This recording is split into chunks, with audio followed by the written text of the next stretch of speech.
Olá, meus amores do oitavo ano, tudo bem? Espero que todos estejam bem. Nessa semana, nós vamos trabalhar dois capítulos bem distintos, né? Por que, professora, trabalharmos dois capítulos? Vocês sabem que até nas aulas presenciais, a gente costumava, em determinado momento, né, do ano, do trimestre, nós costumávamos a também trabalhar dois capítulos, né? E esses dois capítulos no oitavo ano, eles são distintos, porque o capítulo 23 vem falando de nutrição, que dá uma continuidade, né, da aula passada, e o capítulo 24 vem falando de um assunto totalmente diferente, que é sobre os astros. Mas nós vamos, né, fazer de uma forma bem interessante para que vocês possam entender da melhor maneira possível os dois capítulos. São dois capítulos muito pequenos, tá? Então, eu acredito aí que a nossa videoaula não seja uma aula muito grande. Bom, primeiro nós vamos falar por que a nutrição é importante para a manutenção do corpo. Nós estamos vendo aqui uma família, né? Em torno de uma mesa na qual a gente está vendo uma diversidade muito grande de alimentos. Inclusive, na nossa videoconferência da aula passada, eu falei bastante sobre isso, como é importante ter hábitos saudáveis, desde a própria alimentação até atividades físicas, atividades que nos faz bem, né? Frequentar lugares agradáveis, lugares tranquilos, lugares que realmente venham trazer benefícios à nossa saúde. Tudo isso é muito importante, né? Mas aí a gente vai falar também da questão de como esses alimentos, como a gente está vendo aqui, né? Alface, banana, frutas no geral, legumes, como ele pode chegar até o nosso sangue.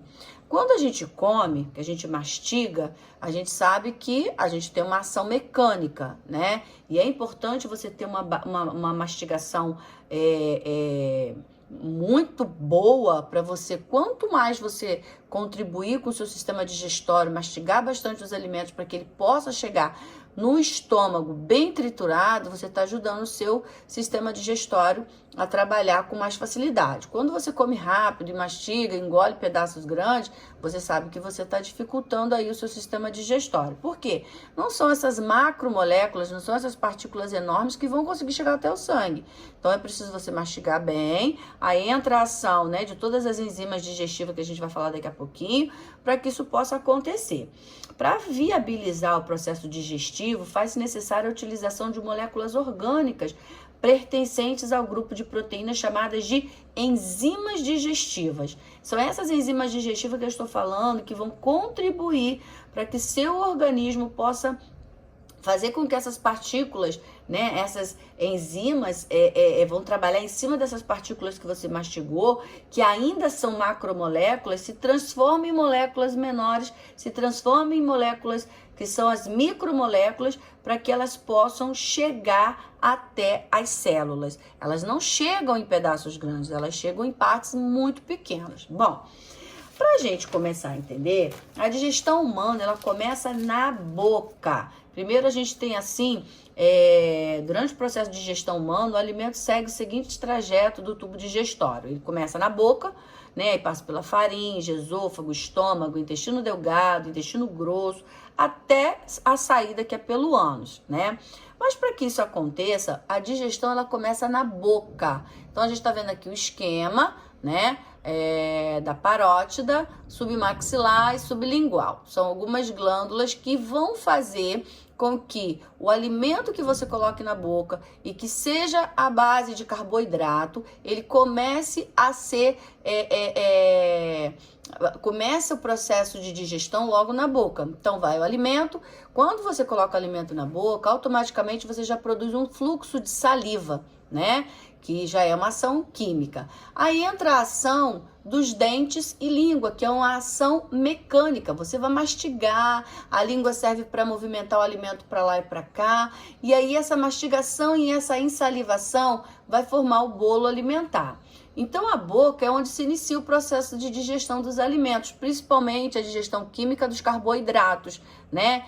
E nele há dentes que trituram o alimento, quebrando em moléculas cada vez menores. Então, assim, A ação dos dentes e da língua, ele tem uma função, como eu acabei de falar, muito importante, porque é através dele que ele vai fazer uma trituração muito importante para que esse alimento chegue bem triturado no estômago. As glândulas salivares produzem a saliva, além de amolecer os fragmentos resultantes da digestão mecânica, contém também enzimas. Quais são essas enzimas? Chamadas de amilase salivar e apitialina. Então, tanto a amilase salivar e a apitialina, essa enzima, ela digere o amido, que é um tipo de molécula menor da maltose, que é um disacarídeo. A maltose, pelo seu tamanho, ainda ela não consegue ser absorvida pelo corpo. Por isso, sua digestão continua no intestino delgado. Além disso, a digestão na cavidade oral não é o suficiente para digerir todo o amido que nela se encontra. Dessa forma, um conteúdo é produzido na boca, o bolo alimentar. Então, gente, o amido é um carboidrato muito complexo, grande, é uma macromolécula muito grande, e aí ele precisa ser totalmente fragmentado, ele precisa ser totalmente quebrado para que ele possa ser levado, né? Depois da mastigação, entra os movimentos que a gente chama de movimentos peristálticos, que são os movimentos involuntários. Depois que você mastigou, que você engoliu, entra os movimentos peristálticos, que vai fazer o quê? Empurrar esse alimento até o estômago, igual você está vendo aqui no esquema aqui do desenho. Após a formação do bolo alimentar lá na boca, ele é direcionado para a faringe e, por deglutição, depois chega ao esôfago. Lá no esôfago, a musculatura lisa do tubo digestório será responsável por encaminhar o bolo alimentar até o estômago, por meio dos movimentos involuntários chamados de movimentos peristálticos. Gente, esses movimentos, eles empurram o alimento até chegar no estômago. Chegando lá no estômago, o que vai acontecer? Aí você tá vendo, o bolo alimentar que foi mastigado, movimento peristáltico. Chegando no estômago tem o suco gástrico, que é o ácido clorídrico, mais o muco e as enzimas, que vão fazer com que esse material que foi todo já, vamos dizer, quebrado lá na boca pelo amilase e pitialina, ele acabe sendo quebrado cada vez em partes menores, que passa a se chamar quimo.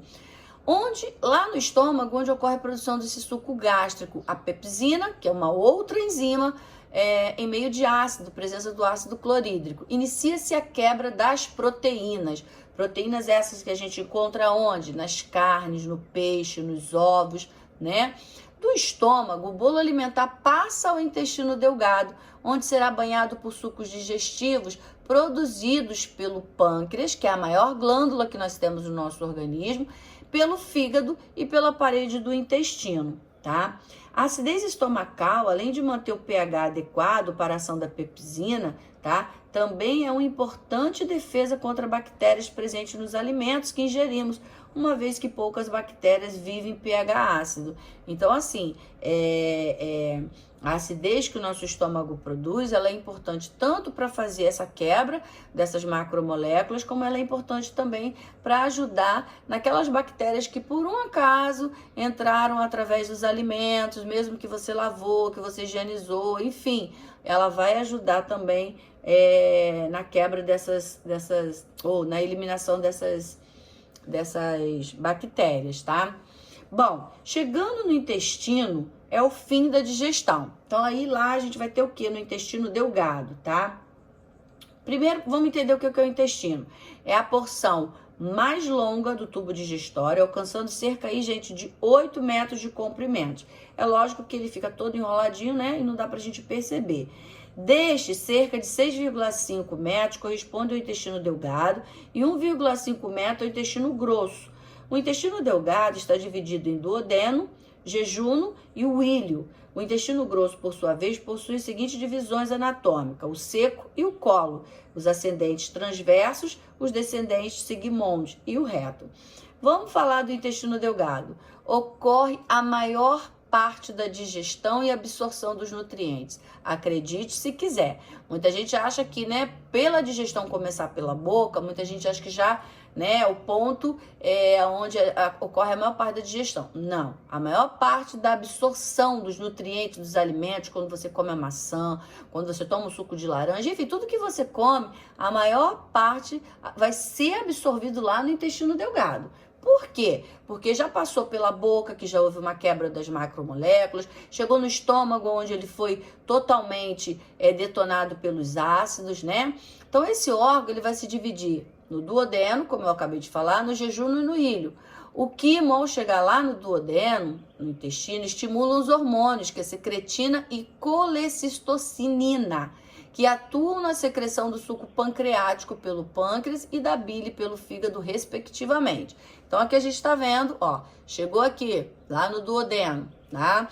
Então, a bilis, né, que é produzida no fígado, né? Aí vai o suco pancreático, que é produzido no pâncreas, e o suco intestinal. Todos eles são ações químicas.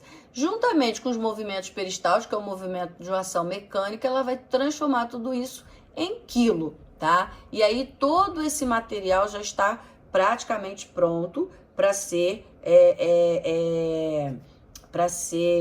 excretado. Então, quando a gente fala da bile, né, ele é um composto que permanece armazenado na vesícula biliar. Tem muita gente que acha que a bile, tá, ela é produzida na vesícula biliar. Não, o fígado produz, a vesícula biliar, ela só armazena. O que ela faz? Para que ela serve? A bile atua sobre a gordura ingerida como detergente utilizado para lavar a louça. Ou seja, ela vai ajudar a emulsificar essa gordura dos alimentos. Dessa forma, ela reduz as gotas grandes de gordura em gotículas menores, permitindo a sua melhor digestão, uma vez que aumenta a sua superfície exposta à enzima digestiva, acelerando o processo digestivo. Esse processo, ele chama-se de emulsificação da gordura. Então, a bile ela é importante, ela é um produto muito importante. O fígado produz, a vesícula biliar armazena. Então, quando a pessoa ingere algo que tem uma quantidade de gordura, a bile atua como emulsificante. Ela vai fazer com que essas moléculas grandes se transformem em moléculas cada vez menores para ela poder ser absorvida aí pelo intestino delgado.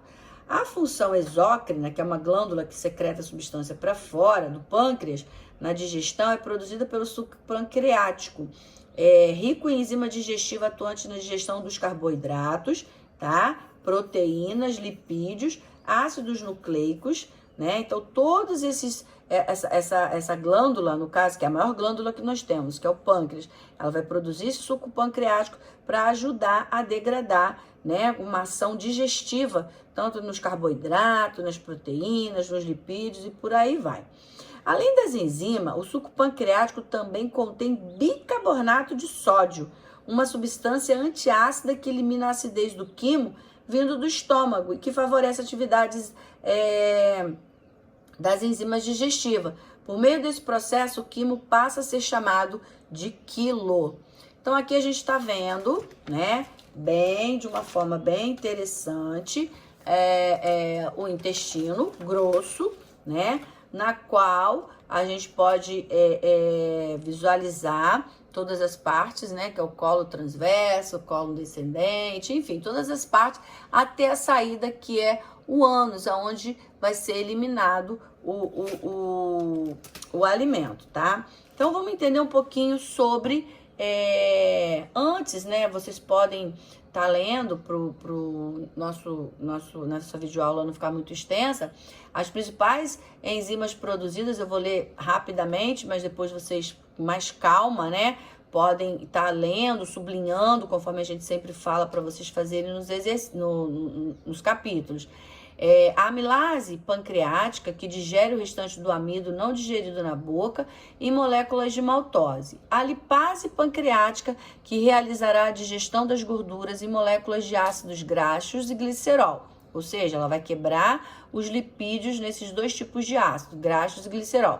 A tripsina e a quimiotripsina digerem mais cadeias de proteínas longas em cadeias menores, que é o polipeptídeos. E, por fim, as nucleases, que vão digerir as moléculas de DNA e RNA, formando outras menores chamadas de nucleotídeos.